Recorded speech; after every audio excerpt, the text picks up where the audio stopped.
Hello बच्चों, rankers educare के online learning platform पे आपका स्वागत है। मेरा नाम है आदर्श सोनकर फ्रॉम आईआईटी बीएचयू। मैं हूं आपका फिजिक्स मेंटर। लास्ट क्लास में क्वेश्चन नंबर 1 to 12 हमने डिस्कस कर लिया था, जिसमें हम 2025 के पीवाईक्यूज डिस्कस कर रहे हैं। आज हम डिस्कस करने वाले क्वेश्चन नंबर 13 से लेके 24 तक। ठीक है, तो आपने लास्ट क्लास में देखा होगा कि जब हम क्वेश्चन नंबर 1 to 12 डिस्कस कर रहे थे तो उसमें बहुत सारे क्वेश्चंस आए थे, जिसमें कुछ एक दो क्वेश्चन जो थे हार्ड थे, बाकी प्रॉब्लम्स तो बहुत ईजी थी। यानी अगर आपने क्लासेस में पढ़े हैं, अच्छे से नोट्स बनाए हैं और थोड़ा बहुत प्रैक्टिस अच्छे से किया है, देन आप सारे प्रॉब्लम्स को आसानी से क्रैक कर लेंगे। तो चलिए आगे बढ़ते हैं। आज देखते हैं क्वेश्चन नंबर 13 से कि अभी कैसे प्रॉब्लम आए हैं।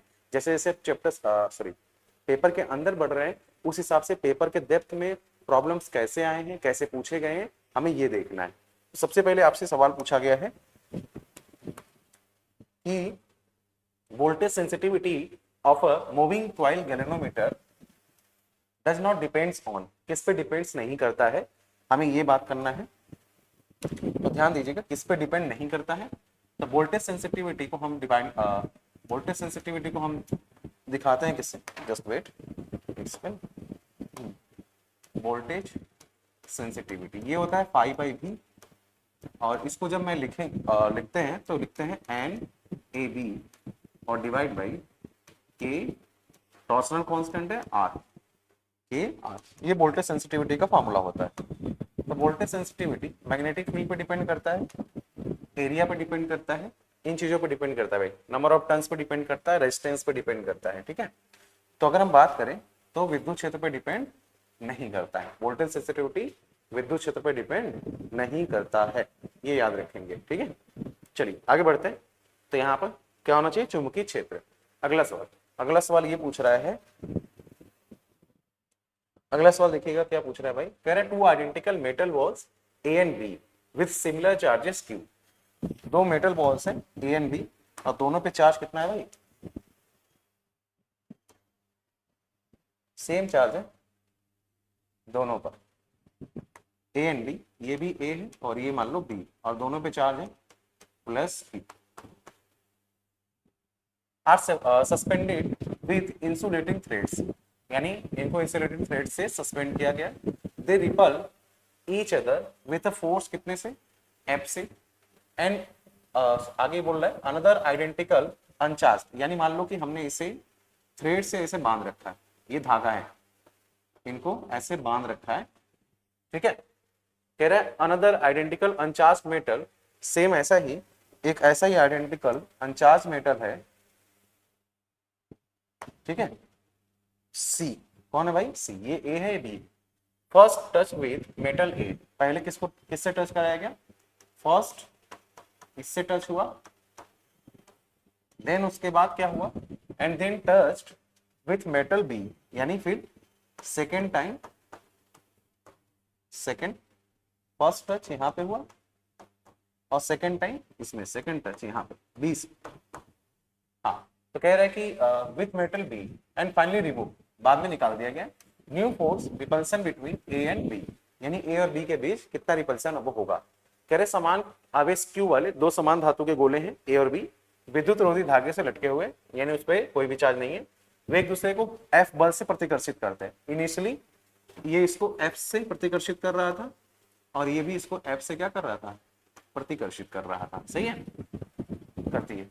एक अन्य समान आवश्यक धातु गोले सी को पहले धातु की गेंद ए से स्पर्श कराया गया, फिर धातु की गेंद बी से स्पर्श कराया गया और अंत में हटा दिया गया। ए और बी के बीच नया प्रतिकर्षण बल होगा। अगर मैं बात कर रहा हूं इनिशियली, तो आप एफ इनिशियल क्या लिख सकते हैं, के क्यू स्क्वायर और डिवाइड बाई क्या, r square. Let's take initially इनके बीच का डिस्टेंस कितना था, आर, इनके बीच का डिस्टेंस आर था। ये मान लो कि इनके बीच का डिस्टेंस था। अब सी को ए से हमने जब टच कराया तो सी पर when C touches to A, then charge on A, then charge on ए,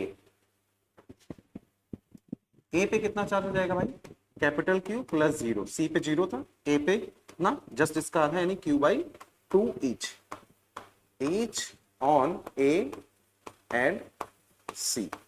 ठीक, तो ए पे अब कितना चार्ज हो जाएगा, Q/2। अब बात करते हैं, now C touches to B, then charge on B। सही है, कितना हो जाएगा भाई, Q/2 plus Q divide by कितना 2। ठीक है, ये हो जाएगा, तो इसको मैं लिखूंगा तो 3Q/4 हो जाएगा। ये कितना हो जाएगा, 3Q/4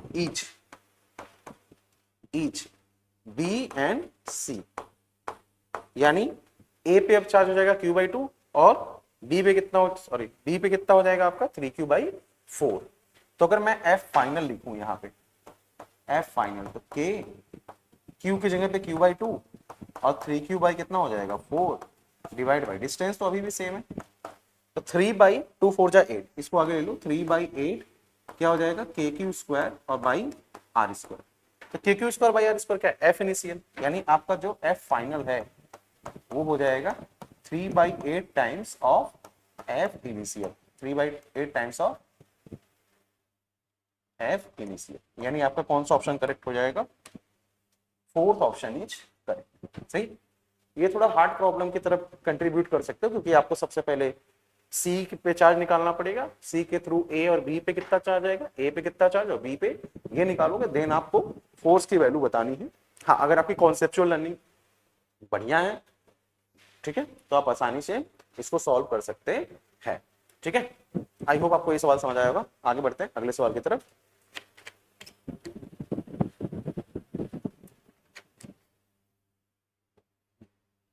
अगला सवाल देखिएगा, question number 15।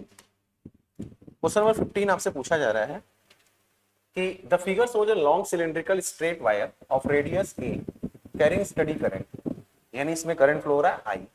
The current I is uniformly distributed across the cross section of the wire, यानी ये पूरा ऐसे टोटल करंट आई है और ये पूरा ऐसे फ्लो हो रहा है इस वायर के थ्रू। इसको ऐसे दिखा सकते हैं,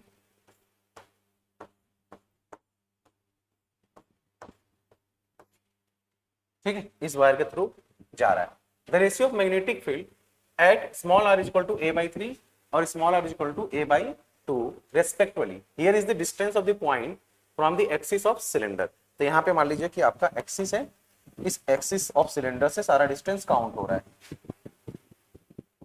ठीक है, यहां से, और a इसका रेडियस है, a इसका क्या है रेडियस। त्रिज्या में a वाली लंबे बेलनाकार सीधे तार को दर्शाया गया है जो स्थिर धारा I प्रवाहित कर रहा है। धारा I तार के अनुप्रस्थ काट के समान रूप से वितरित है। बिंदु R इक्वल टू a/3 पे बताना है और R इक्वल टू a/2 पर बताना है चुंबकीय क्षेत्र का अनुपात कितना होगा। तो सबसे पहले बात करना है मैग्नेटिक फील्ड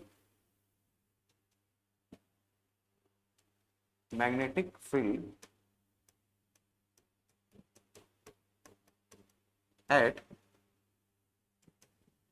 R डिस्टेंस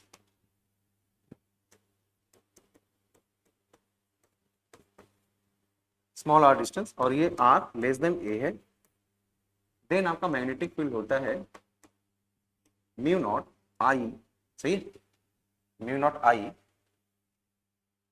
हाँ, I into small r divide by 2 capital R का square, where R is the radius of the wire. ठीक, ये फॉर्मूला होता है, मुझे ये फॉर्मूला अप्लाई करना है। अब मैं बात कर रहा हूं स्मॉल r की वैल्यू a/3, तो b1 मान लो इसको, म्यू नॉट I तो I है, r की जगह क्या हो जाएगा a/3 whole divide by 2a², ये इक्वेशन नंबर 1।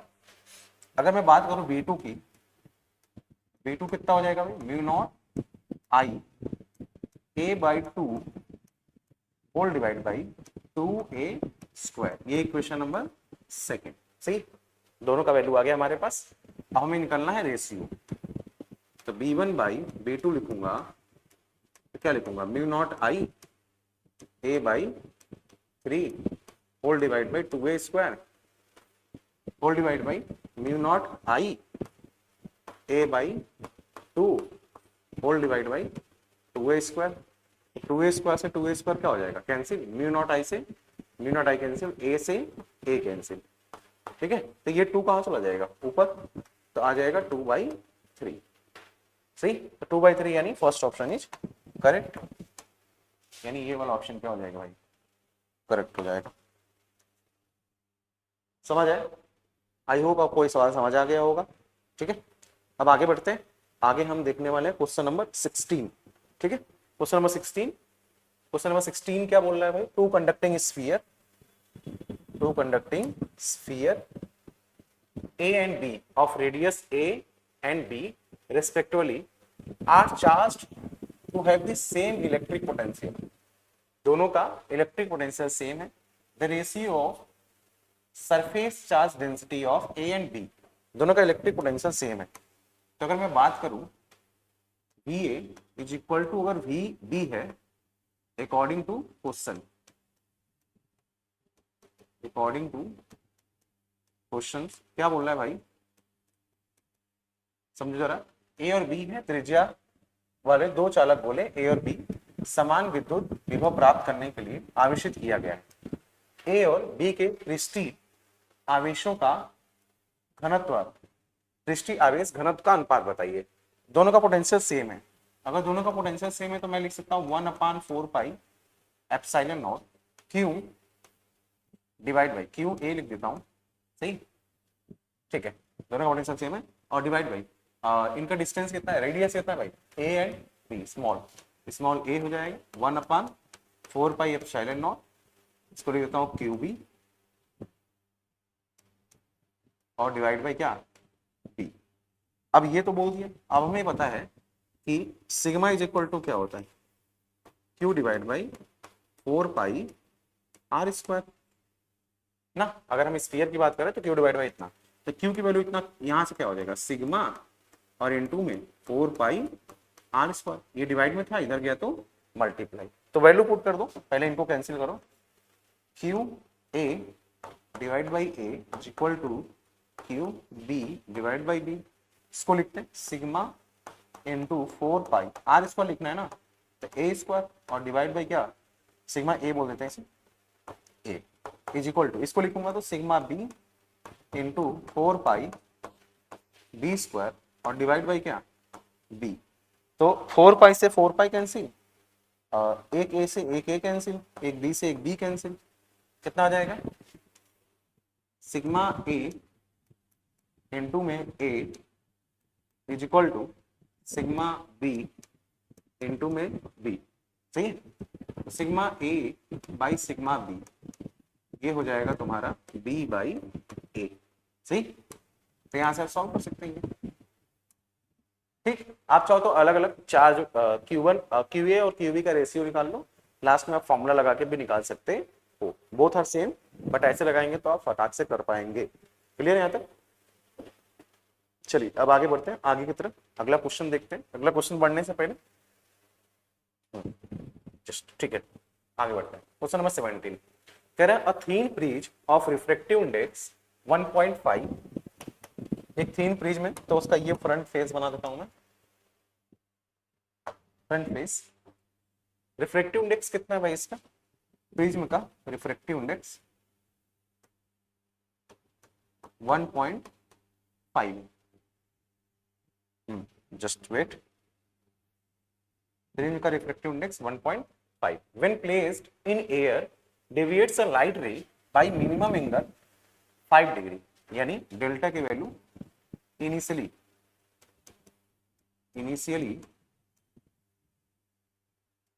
डेल्टा कितना है 5 डिग्री, सही। The angle of the minimum deviation when it is immersed in oil of refractive index, okay okay. अभी यहाँ पे एयर है, यहाँ पे क्या है एयर। अब कह रहा है कंडीशन चेंज कर दो, कंडीशन क्या करो, चेंज करो। कंडीशन अगर चेंज कर दिया मतलब अब लाइट, इसका रिफ्रैक्टिव इंडेक्स 1.5, अब लाइट कहां से आ रहा है, ऑयल से, ऑयल के थ्रू, और इसका रिफ्रैक्टिव इंडेक्स कितना है, इसका रिफ्रैक्टिव इंडेक्स है 1.25। चलो सॉल्व करते हैं भाई, डेल्टा पहले था। सबसे पहला काम करते हैं प्रिज्म एंगल निकालते हैं, क्योंकि प्रिज्म एंगल यहाँ भी ए होगा और यहाँ भी क्या होगा ए। तो हमें पता है, वी नो डेट, क्या जानते हैं हम लोग, delta is equal to mu minus 1 और इंटू ए। ये होता है तुम्हारा डेल्टा का फॉर्मूला। ठीक, चलो तो पहले डेल्टा निकालते हैं। डेल्टा सॉरी डेल्टा नहीं, एंगल ए निकालते हैं। म्यू की value 1.5 minus 1 is equal to A, तो 5 is equal to 0.5, A is equal to 5 divide by 0.5। ठीक है, इसको मैं लिखूंगा तो ये हो जाएगा 10 डिग्री, यानी प्रिज्म एंगल कितना आ गया, ये आ गया भाई 10 डिग्री। ठीक, अब वापस से यही डेल्टा लगाते हैं, लेकिन डेल्टा मीडियम में। अगर मीडियम में लगाएंगे तो म्यू, लाइट ऑयल से कहा जा रहा है इसके अंदर, प्रिज्म के अंदर, तो मैं लिखूंगा mu P divide by mu minus 1। और यहाँ पे अगर आप ध्यान देंगे तो ये एक्चुअली होता है म्यू प्रिज्म और डिवाइड बाय म्यू एयर। अगर एयर में लगा रहे हो तो एयर नीचे लिखोगे, और अगर ऑयल में लगा रहे हो तो ऑयल लिखोगे, और इनटू में प्रिज्म एंगल। तो डेल्टा इन मीडियम, तो इसकी बात करें तो 1.5, ये हो गया 1.25 माइनस 1 इंटू में 10। ऐसे में ले लेते हैं 1.5 माइनस 1.25 डिवाइड बाई 1.25 और इंटू में 10। तो डेल्टा मीडियम में ये हो जाएगा 0.25 डिवाइड बाई 1.25 और इंटू में कितना 10। ये 5 टाइम्स में कैंसिल हो जाएगा, अब 5 टू जा कितना आ जाएगा 10, यानी कितना आ जाएगा 2 डिग्री। कितना आ जाएगा भाई 2 डिग्री, ये आपका आंसर आ जाएगा। ठीक है, तो first option is correct. Just चलो, माइनस नहीं भाई, फर्स्ट ऑप्शन क्या हो गया आपका, करेक्ट हो गया। सही, चलिए आई होप आपको यहाँ तक चीजें समझ आ गई होंगी। अब आगे बढ़ते हैं अगले सवाल की तरफ। अगले सवाल से बढ़ने से पहले मैं आपको बता दूं कि हमारे इस रैंकर्स एजुकेयर के ऑनलाइन लर्निंग प्लेटफॉर्म भी है और ऑफलाइन कैंपस भी है। ऑफलाइन कैंपस वाराणसी के दुर्गा कुंड में स्थित है, जहां पर आप ऑफलाइन पढ़ सकते हैं। ऑफलाइन क्लासेस के अंदर आपको ऑफलाइन क्लासेस के वीडियो लेक्चर रिकॉर्ड फॉर्म में मिलेंगे ऐप के ऊपर। ऐप हमारा है प्ले स्टोर में, जहां से आप डाउनलोड कर सकते हैं। दूसरा, टेस्ट ऑफलाइन चलेगा, ऑफलाइन भी होगा, ऑनलाइन भी। आपको मटेरियल्स मिलेंगे प्रिंटेड फॉर्म में, सही है, जो कोचिंग से मटेरियल्स होते हैं, जिसमें बुक्स मिलेगा। अगर आपका डोमेन पीसीएम भी है तो पीसीएम भी मिलेगा, लैंग्वेज है, जीटी है, तो इन सबके आपको बुक्स मिलेंगे प्रिंटेड फॉर्म के अंदर। ठीक है, और सबसे इंपॉर्टेंट बात है, रिकॉर्डेड लेक्चर मिलेंगे ऑफलाइन के भी अंदर। अगर आप ऑनलाइन ज्वाइन कर रहे हैं तो ऑनलाइन आप हमारे प्ले स्टोर से ऐप डाउनलोड कर लीजिए। प्ले स्टोर से जब ऐप डाउनलोड कर लेंगे तो ऐप पे आप क्या कर सकते हैं, कोर्स को एक्सेस कर सकते हैं। उसमें सारे लेक्चर्स मिलेंगे, आपको सारी क्लासेस की पीडीएफ मिलेगी, आपको मटेरियल का प्रिंटेड फॉर्म मिलेगा। आप उन प्रिंटेड फॉर्म को कहीं से भी प्रिंट करा के पढ़ सकते हैं। आपका ऑनलाइन टेस्ट होगा, रेगुलर बेसिस पे आपके टेस्ट होते रहेंगे, और साथ में आपको डाउट सेशन भी रखा जाएगा। सही, ये हमारे फीचर्स है भाई। अगर आपको और कोई डाउट है देन आप इन नंबरों पे इंक्वायरी कर सकते हैं, 9415190556 या 8874153302 पर। इन पर संपर्क कर सकते हैं कि कैसे हम ज्वाइन कर सकते हैं रैंकर्स एजुकेयर को, और कोई भी जो आपको प्रॉब्लम्स है वो आप शेयर कर सकते हैं और उनका सोल्यूशन ले सकते हैं। ठीक है, चलिए आगे बढ़ते हैं। अगला क्वेश्चन कह रहा है क्वेश्चन नंबर 18। क्वेश्चन नंबर 18 भाई बोल रहा है, a step up transformer operates on 220 volt line, supplies a current कितना 2 ampere. The ratio of primary and secondary winding, है नंबर ऑफ टर्न्स भी बोल सकता है, एज्यूमिंग 100% इफिशियंसी कितना है 100% है।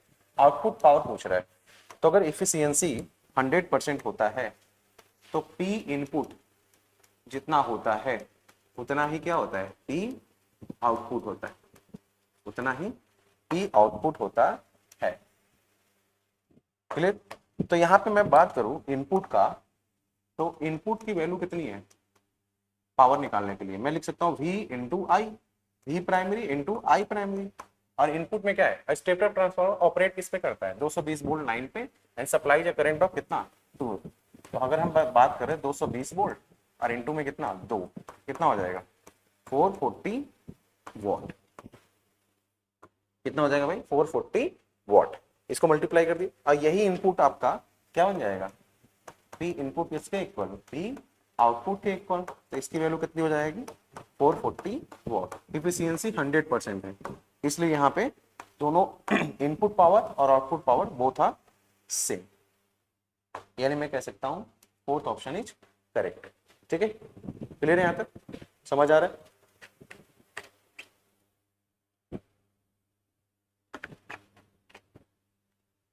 चलिए ठीक है, आगे बढ़ते हैं, आगे ध्यान देते हैं भाई।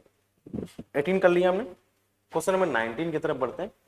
19 देखिए क्या बोल रहा है, arrange the following nuclei in the ascending order of their stability.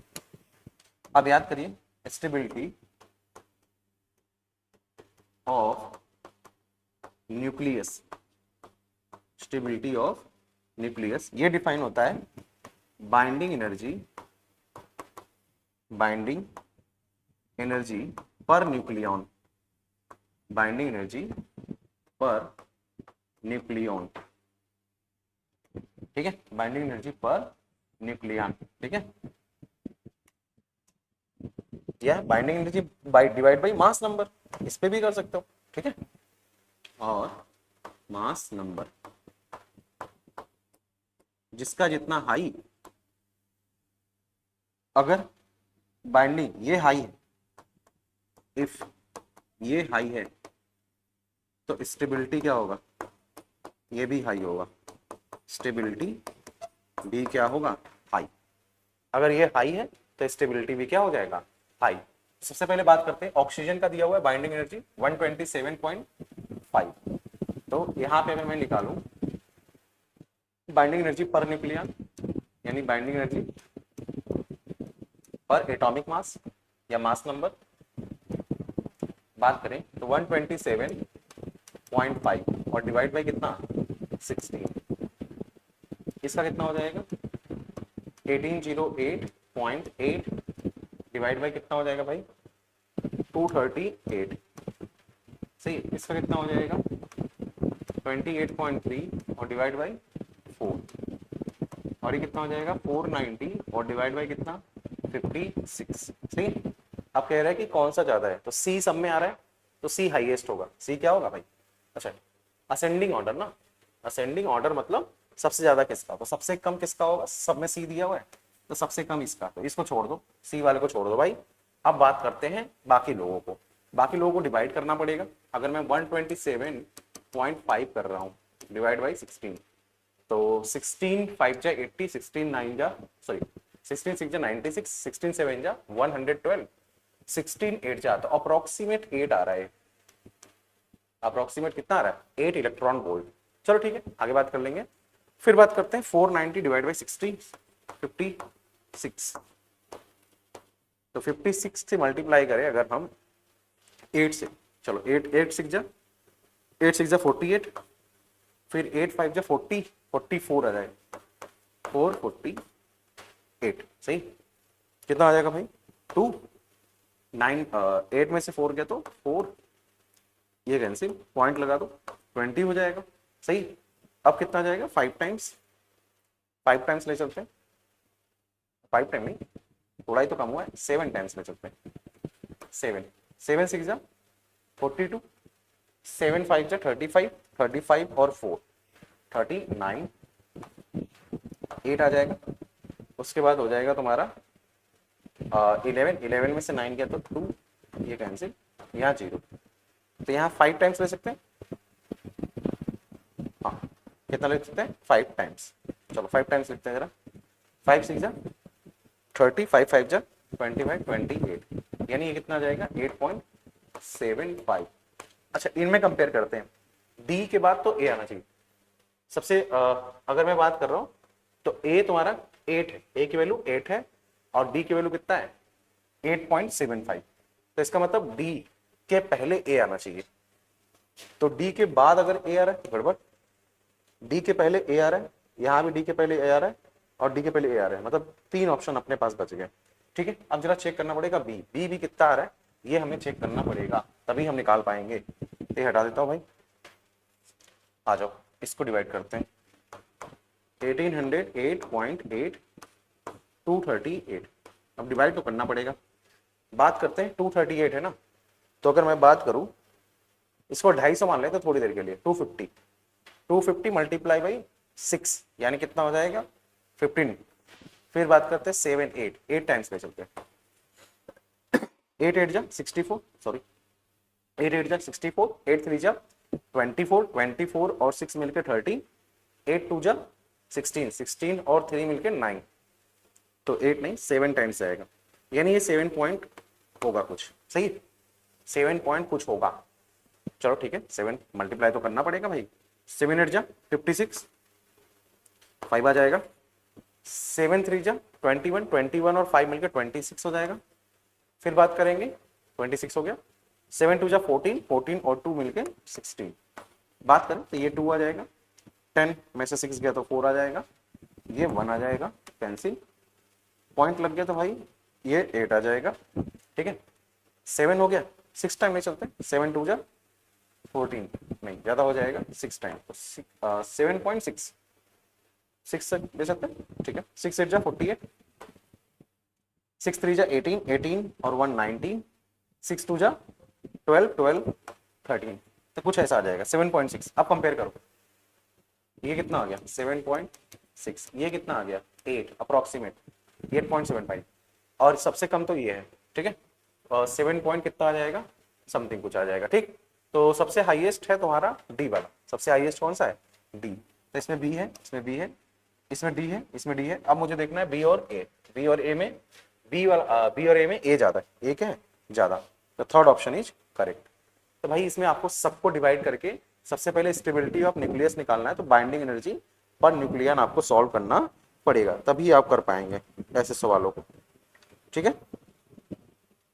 I hope आपको यहाँ तक चीजें क्लियर होंगी, ठीक है। चलिए आगे बढ़ते हैं, अगला सवाल देखते हैं, अगला सवाल क्या पूछा गया है। अगला सवाल क्वेश्चन नंबर 20, क्वेश्चन नंबर 20 पूछा गया। 20 क्या है भाई, कह रहा है if the mass of a proton is 1.007825 AMU, short में यू लिखते हैं, and the mass of the neutron, mass of the proton आपको गिवन है भाई 1.007825 U, mass of the neutron कितना दिया हुआ है, मास ऑफ द न्यूट्रॉन दिया है 1.008665 AMU। द मास डिफेक्ट क्या पूछ रहा है, मास डिफेक्ट, मास डिफेक्ट क्या होता है डेल्टा एम, एम आपने जो क्या है एक्सपेरिमेंट से निकाला है, सॉरी एम ऑब्जर्व किया है, ऑब्जर्वेशन माइनस एम एक्चुअल, ये करोगे तो आपको मिलेगा मास डिफेक्ट, आपको क्या मिलेगा मास डिफेक्ट, समझ आ रहा है, ठीक है। Just wait specially delta m ये होता है मास ऑब्जर्वेशन जो आपने निकाला है, और मास एक्चुअल यानी जो आपने एक्चुअली निकाला है उसको माइनस करोगे तो आ जाएगा। तो अब सबसे पहले हमें बात करना पड़ेगा एक्चुअल ऑब्जर्वेशन वाला मास। तो ऑब्जर्वेशन वाला मास निकालने के लिए हमारे पास लिथियम है, क्या है लिथियम 3 और 7। मास डिफेक्ट निकालना है यानी आपको क्या निकालना है द्रव्यमान दोष निकालना है। तो द्रव्यमान दोष निकालने के लिए सबसे पहले मास कैसे निकलता है भाई, न्यूक्लियस का कितने प्रोटॉन हो गए 3, 3 into mass of proton, nucleus के अंदर और कौन है 4 न्यूट्रॉन है, 4 इंटू मास ऑफ न्यूट्रॉन, तो चलो 3 इंटू 1.00782 प्लस 4 इंटू 1.00865, सही मल्टीप्लाई करो इसको, 3 5 जा 15, 3 2 जा 6 और 1 7, 3 8 जा 24, 3 8 जा 24, 3 7 जा 21, 21 और 2 मिलके 23। फिर बात करते हैं 23, ठीक है 3 0 0 यानी 2 आ जाएगा, 0 1 पॉइंट इतना, सही सॉरी 3 प्लस इसको मल्टीप्लाई करेंगे, 4 5 जा 20, 4 6 जा 24, 24 और 2 मिलके 26, 4 6 जा 24, 24 और 2 मिलके 26, 4 8 जा 32, 32 और 2 मिले 34। फिर उसके बाद बात करें 400 34 ही आ जाएगा 0.4। अब ऐड करो जरा इन्हें, 5 और 0 5 आ जाएगा भाई।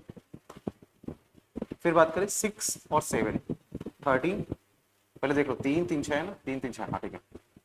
5 और 0 कितना, 6 और 7 13, 6 और 4 10, 10 और 1 11, 4 और 3 7, 7 और 8, 7 और 1 8, 3 और 2 5, 0 और 0 0.7, ये आ जाएगा। ये मास डिफेक्ट देखना है तो इसको माइनस करेंगे 0.75813 यू, माइनस करेंगे कितना दिया एक्चुअल मास 7.00000, तो इसको माइनस करोगे तो डायरेक्ट आंसर कितना आ जाएगा 0.58, सॉरी 0.05813 ये आ जाएगा आपका इतना मास डिफेक्ट। समझ आ रहा है बात, इतना आपका क्या आ जाएगा मास डिफेक्ट। तो 58135, हाँ फर्स्ट ऑप्शन क्या हो जाएगा करेक्ट, यहाँ पे आपका फर्स्ट ऑप्शन करेक्ट हो जाएगा। क्लियर है यहाँ तक? तो मास डिफेक्ट का ये आसान सवाल था, आप आसानी से इसको कर सकते हैं। ठीक है, चलिए क्वेश्चन नंबर 20 हो गया। 21 पे बढ़ते हैं। 21 देखिए क्या पूछ रहा है आपसे। क्वेश्चन कह रहा है ये जो डायग्राम आपको गिवन है इसमें आपको आर इक्विवेलेंट बताना है। क्या बताना है? R equivalent. ये आपका 6 ओम है, 6 ओम, 3 ओम, 10 ओम और ये 24 ओम। आई होप आपको दिख रहा होगा ये। ठीक, इसको थोड़ा अलग लिखता हूँ तभी आपको दिखेगा।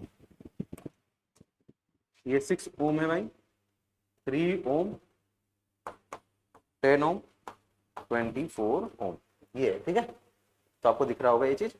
ये मान लीजिए आपका पी पॉइंट है और ये क्यू पॉइंट, पी और क्यू। अब जरा ध्यान दो, इस वायर पे अगर मैं पोटेंशियल ड्रॉ करूं तो ये पी पॉइंट है, तो यहाँ पे भी पोटेंशियल पी होगा, यहाँ पे भी पोटेंशियल पी होगा, सही है। ये क्यू पॉइंट है तो यहाँ क्यू पॉइंट हो जाएगा। अब यहाँ पे भी क्यू पॉइंट होगा और यहाँ पे क्या होगा पी पॉइंट। जहां जहां वायर लगा हुआ है अगर वायर के बीच में रेजिस्टेंस नहीं आ रहा है तो पोटेंशियल हर एक पॉइंट का सेम होगा। तो पी पॉइंट ऐसे ड्रॉ कर दिया। अब यहां से अगर मैं देखूं तो इधर आऊंगा तो यहाँ पे बीच में वायर है, इसका मतलब इस पॉइंट का पोटेंशियल लेट्स टेक आर है। तो यहाँ पे भी वायर रेजिस्टेंस आ गया तो पोटेंशियल चेंज, यहाँ भी रेजिस्टेंस आ गया तो पोटेंशियल। तो इसका अगर मैं डायग्राम बनाऊं मिनिमाइज्ड ना, मिनिमाइज्ड या चलो मिनिमाइज्ड डायग्राम ही, मिनिमाइज्ड डायग्राम में लिखूं, क्या लिखूंगा? सबसे पहले पॉइंट लेता हूं पी और आर। तो पी और आर के बीच एक रेजिस्टेंस लगा है 3 ओम का, तो यहां से पी और आर के बीच एक 3 ओम का रेजिस्टेंस हो गया भाई। फिर यहाँ पे पी और आर के बीच एक 6 ओम का रेजिस्टेंस है, तो ये हो गया तुम्हारा 6 ओम। उसके बाद आर और क्यू, यहाँ पे मान लो मैं क्यू लिख दूं, तो आर और क्यू के बीच एक रेजिस्टेंस है कितना 10 ओम का, और पी और क्यू के बीच एक रेजिस्टेंस है 24। तो डायरेक्ट पी और क्यू के बीच एक रेजिस्टेंस है 24 ओम। ठीक है, अब मुझे ये इसका ये मिनिमाइज डायग्राम है और हमें इसका क्या निकालना है आर इक्विवेलेंट। अब जरा ध्यान दो, मैं अगर ये बोलूं तो ये पी पॉइंट है तुम्हारा, थोड़ा पी पॉइंट को दूर लीजिए, ठीक, और थोड़ा क्यू को भी अलग लिख देते हैं। चलो बन गया। अब अच्छा ये जो 3 और 6 है इनको जरा ध्यान दो, 3 और 6 इनका इक्विवेलेंट कितना आ जाएगा? इनका इक्विवेलेंट आ जाएगा 2 ओम। कितना आ जाएगा 2 ओम। अच्छा ये 2 ओम और ये 10 ओम कितना मिल जाएगा 12 ओम, और ये 12 ओम और ये 24 ओम, ये दोनों वापस से पैरेलल हो जाएंगे। अब पैरेलल हो जाएंगे तो इनका आंसर आ जाएगा 8 ओम। इनका आंसर कितना आ जाएगा भाई 8 ओम। तो इसमें पेन चलाने की भी जरूरत नहीं है, बट आप इनको अलग अलग चाहो तो सॉल्व कर सकते हो। 1/3 प्लस 1/6 ये 2 ओम आ जाएगा। फिर 2 ओम और 10 ओम इसमें है पैरेलल में, सॉरी सीरीज में, तो 10 और 2 मिलकर हो जाएगा 12। 12 होने के बाद 12 और 24 हो गया आपका पैरेलल, तो 1/12 प्लस 1/24 मैं सॉल्व कर देता हूँ। 1/r इक्विवेलेंट 1/12 प्लस 1/24 एलसीएम कितना हो जाएगा 24, 2 + 1 यानी 3 बाई कितना 24, 3 × 3, 3 × 8 = 24। तो यहाँ से 1/R इक्विवेलेंट इक्वल हो जाएगा 1/8 के, तो R equivalent is equal to 8 ohm. ये आपका आ जाएगा R इक्विवेलेंट। समझ आ रहा है यहाँ तक? आई होप आपको यहाँ तक चीजें क्लियर होंगी। क्वेश्चन नंबर 21 आई होप आप समझ गए होंगे। अगला देखते हैं क्वेश्चन नंबर 22। क्वेश्चन नंबर 22 में क्या बोल रहा है? The ratio of the radius of nuclei with mass number is given 260, 54, 128 respectively will be। सही कह रहे हैं कि रेडियस ऑफ क्या चाहिए हमें? रेडियस ऑफ न्यूक्लियाई चाहिए। 2, 16, 54, 28, 128 द्रव्यमान संख्या वाले नाविकों का त्रिज्याओं का अनुपात। हमें पता है रेडियस ऑफ न्यूक्लियस कैसे देते हैं? रेडियस ऑफ न्यूक्लियस का फॉर्मूला क्या होता है? रेडियस ऑफ न्यूक्लियस हमें पता है कि radius of nucleus R is equal to होता है R0 A के पावर 1/3। A के पावर कितना होता है भाई? 1/3। ठीक, ये फॉर्मूला होता है। अब अगर हमें रेडियस निकालना है, अगर मैं इसको R1, R2, R3 और R4 बोल दूं थोड़ी देर के लिए, तो मैं लिख सकता हूं R0 2 के पावर 1/3 रेशियो R0 16 के पावर 1/3 रेशियो R0 54 के पावर 1/3 फिर R0 और 128 के पावर 1/3। अब R0 तो सब में कैंसिल हो जाएगा, सही। तो आगे क्या बचेगा हमारे पास? 2 के पावर 1/3। अच्छा 16 को मैं लिख सकता हूँ 8 के पावर 1/3 इंटू 2 के पावर 1/3। ये भी तो लिख सकता हूँ। ऐसे ही 54 को क्या लिख सकता हूँ? 27 के पावर 1/3 और 2 के पावर 1/3। फिर बात करूँ 128 को मैं क्या लिख सकता हूँ? 64 के पावर 1/3 और 2 के पावर 1/3। 2 के पावर 1/3 सब में कैंसिल कर दो 1। 8 का कितना आ जाएगा? क्यूब रूट 2 आ जाएगा। 27 का क्यूब रूट कितना आ जाएगा? 3। अब 64 का क्यूब रूट कितना आ जाएगा? 4। तो 1:2:3:4। तो ये आपका क्या आ जाएगा? रेडियस का न्यूक्लियस का रेशियो। सही है यहाँ तक? ठीक है यहाँ तक क्लियर? चलिए आगे बढ़ते हैं अगले सवाल की तरफ। अगला क्वेश्चन क्या कहता है? अगले क्वेश्चन से बढ़ने से पहले मैं आपको बता दूं कि जब आप रैंकर्स एजुकेयर का ऑनलाइन लर्निंग प्लेटफॉर्म ज्वाइन कर रहे हैं तब आपको वहां पर मटेरियल मिलेंगे। मटेरियल के फॉर्म में आपको डोमेन्स, जो भी आपके डोमेन सब्जेक्ट हैं उनके आपको बुक्स प्रोवाइड कराए जाएंगे, जैसे केमिस्ट्री हो गया, फिजिक्स हो गया, बायोलॉजी हो गया, ठीक है। क्वांट्स, जीटी में आपको क्वांट्स मिल जाएगा, जनरल टेस्ट में क्वांट्स, फिर आपको जीएस मिल जाएगा, उसके साथ साथ आपको लॉजिकल रीजनिंग मिलेगी, सही। और इसके साथ साथ आपको लैंग्वेज हिंदी और इंग्लिश उनके भी आपको मॉड्यूल मिलेंगे जिसमें क्वेश्चंस होंगे, पीवाईक्यूज होंगे, जिसको आपको प्रैक्टिस करने के लिए दिया जाएगा, ठीक है। चलिए आगे बढ़ते हैं। ये हो गया स्पेशल बुक है हमारे भाई। क्वेश्चन नंबर 24, जस्ट वेट, देखते हैं क्वेश्चन क्या बोल रहे हैं। कह रहा there is a small air bubble inside a glass sphere. Glass sphere के अंदर एक ग्लास स्फीयर के अंदर म्यू इज इक्वल टू 1.5, इसका mu is equal to 1.5, radius दिया हुआ 10 centimetre. The bubble is 4 centimetre below the surface. इस surface से ये कितना दूरी पे भाई? 4 सेंटीमीटर पे है। And is viewed normally from the outside. कहां से देखा जा रहा है? Normally from the outside. The apparent depth of the bubble. अगर हम मुझे एपेरेंट डेप्थ निकालना है तो याद करो, आपने ये पढ़ा होगा refraction at spherical surfaces. Refraction at spherical surfaces यानी गोलीय दर्पण से, सॉरी गोलीय सतह से प्रकाश का अपवर्तन। स्फेरिकल सरफेसेस यानी कह रहा है ना कि 10 सेंटीमीटर त्रिज्या वाला एक कांच का गोला है जिसका म्यू कितना दिया? 1.5 के अंदर एक छोटा सा हवा का बुलबुला है। ये भाई हवा का बुलबुला, इसे देखना है। बुलबुला सतह से 4 सेंटीमीटर नीचे है। बाहर से देखने में चित्र में दिखाया गया है, अभिलंब दिखाई देता है। बुलबुले की आभासी गहराई होगी, कितना नीचे दिखाई देगा, क्योंकि ग्लास में देखना थोड़ा और ऊपर दिखेगा। यानी 2 और 3 सेंटीमीटर में से कोई आंसर आने वाला है। ठीक है, चलिए देखते हैं। अब हमें पता है कि reflection at spherical surfaces μ2 by v minus μ1 by u is equal to μ2 minus μ1 by r, ये होता है फॉर्मूला।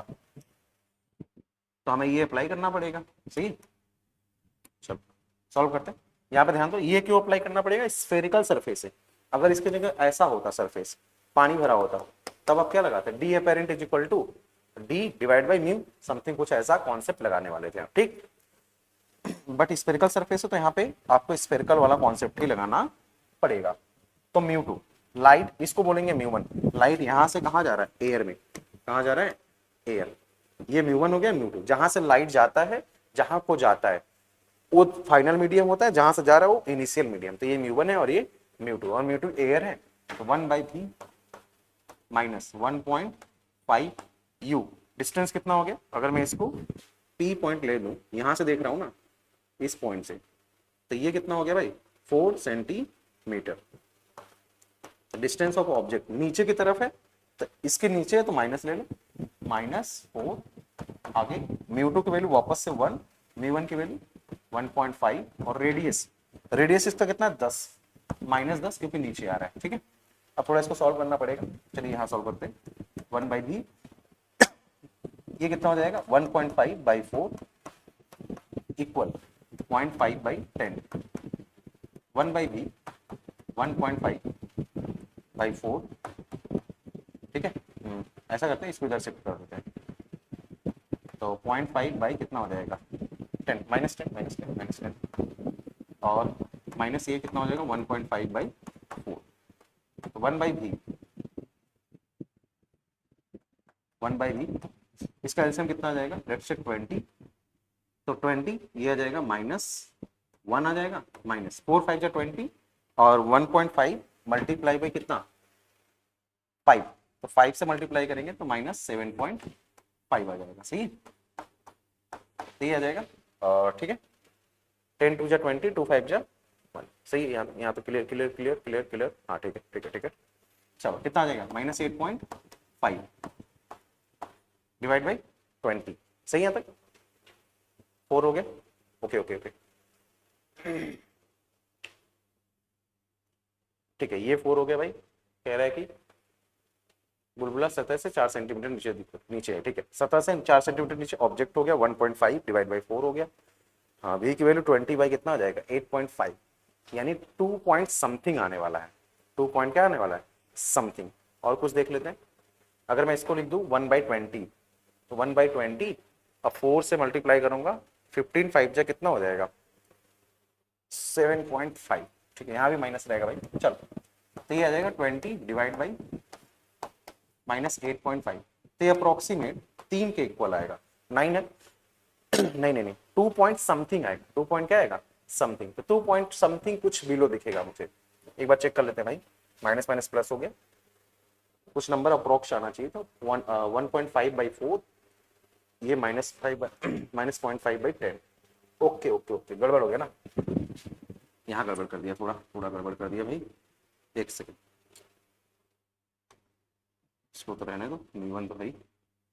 ओके, देख, ये ऊपर भी तो माइनस है, ऊपर भी कितना है, माइनस, इसको हटाते हैं, यहाँ भी माइनस आएगा, माइनस क्या हो जाएगा, कैंसिल। चलो, अब आ जाएगा 0.5/10 और -1.5/4। ओके, 1/v, ये कितना आ जाएगा, 20, तो 20 आ गया भाई। तो ये हो जाएगा 10 2 20, ये 1 आ जाएगा, -4 5 20, -7.5, तो 1/v ये हो जाएगा -6.5/20। तो v इज इक्वल टू कितना हो जाएगा, 20/-6.5। अगर मैं इसको थोड़ी देर के लिए 7 मान लूं, 7 3 21, यानी 3 सेंटीमीटर अप्रॉक्स, और यहाँ पे अप्रॉक्स में ही आंसर दिया हुआ है, तो हम अप्रॉक्स ही आंसर लेंगे। 3 सेंटीमीटर बिलो दिस सरफेस, यानी उस सरफेस से बिलो बनेगा। क्लियर यहाँ पे 23 हो गए। एक और सवाल लास्ट, क्वेश्चन नंबर 24 देखते हैं। क्वेश्चन नंबर 24 क्या बोला गया है, कह रहे हैं an external voltage is applied across a diode such that n side is positive and the p side is negative. P side क्या भाई, नेगेटिव है। H result. रिजल्ट क्या होगा, यानी मान लो कि ये पी एन जंक्शन है, पी एन जंक्शन, और हमने क्या किया, बैटरी को ऐसा जोड़ा है, इसको पॉजिटिव कर दिया है और पी साइड को क्या कर दिया है, नेगेटिव। यही बोल रहा है। एक डायोड का बाह्य वोल्टेज इस प्रकार लगाया जाता है कि एन पक्ष धनात्मक और पी पक्ष ऋणात्मक हो।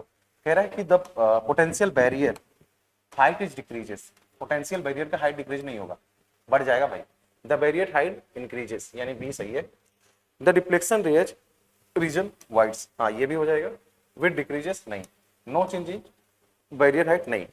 तो बी और सी, बी और सी भाई, फोर्थ ऑप्शन इज करेक्ट। ये तो मान लो हमारी प्रॉपर्टीज है, ये एक तरीके से क्या है, प्रॉपर्टीज है। अगर आपको याद है तो फटाक से आप कर लेंगे। वैसे भी मैं थोड़ा समझा देता हूँ।